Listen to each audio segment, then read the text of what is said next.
Hey everyone, Strong Mom here. So what happened with the house? How did we get to where we are? Well, it all happened starting in January 2022. I got a text from my ex saying he wasn't going to pay the mortgage anymore, even though, according to the stop order by the court, he was supposed to continue paying the mortgage. So, February 2022, I called my lawyer, who called his lawyer, who forced him to pay on February 2022 for January of 2022. But then he decided he's going to refuse to continue to pay in the future and say that he doesn't have the money to pay for the house. Well, that's a lie. He got a letter from his boss, and I already talked about this before. His boss, who is his friend, addressed to my house address that he hasn't been living at for over 2 years at that point. And his boss has his current address, okay? So his boss has his current address, but he addresses it to my address, so I won't know his current address, okay? I already said this before. So that means he had a hand in the writing of this letter. And the letter stated, hey, he's no longer an employee, he's a consultant now. So he's a contracted consultant. There you have it. So it implies that he's not working anymore, therefore he can't pay for the house. Well, the lawyers are like, oh, okay, that's fine. I'm like, no, as a consultant, he gets paid double. So he's getting paid almost $5,000 a month as an employee. As a consultant, he gets paid at least $10,000 a month, at least $5,000 a gig, and he does at least 2 gigs a month. At least. He can do more, okay? He has made more than $10,000. So my lawyer said, oh, well, do you have proof? I'm like, yeah, because he was a consultant a while ago. I have, the pay statements from the bank. I showed it to him, and he's like, well, I could take him to court for it, but let's just wait a little bit. So that's February, didn't pay for the house. April, didn't pay for the house. May, didn't pay for the house. So now he's behind $10,000 plus on the mortgage. And they said, hey, we're going to foreclose the house if you don't pay. So we go to court as a temporary order. The temporary order says that he has to pay me money so that I can continue to pay the mortgage.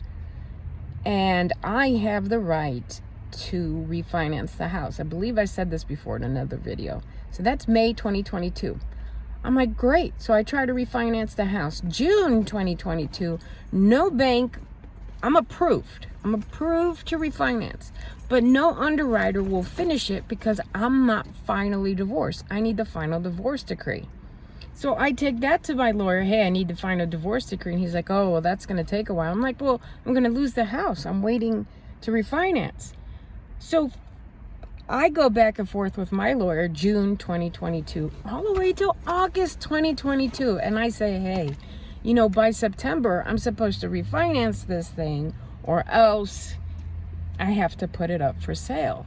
So he goes back to the ex, comes back to me and says, great, the ex says you can refinance. We're going to go and finish this thing. And what we were waiting for was my ex wanted to have custody of my youngest, right? But my youngest had to go to reunification therapy. So a third-party therapist could see if my youngest and my ex can reunify. Well, the therapist said no.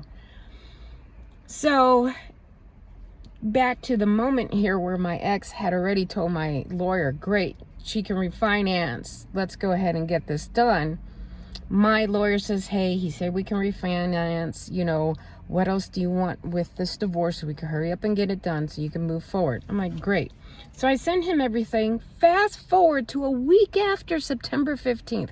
I think I'm refinancing. Everything seemed like it was going great. Well, what I didn't realize is the week before September 15th, the reunification therapist told my ex that there's no way they can reunify because it's obvious that he's abusive, and it's obvious that my youngest is terrified of him. Okay, absolutely terrified. So they can't be together unsupervised.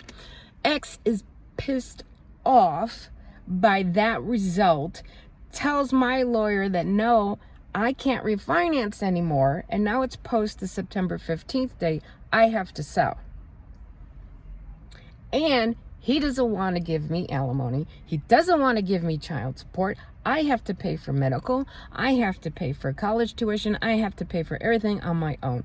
I, who am disabled, who can't get a job and hold and keep a normal 9-to-5 job, which I would love to be able to do, can't do it. So, fast forward, finally put the house up for sale, okay?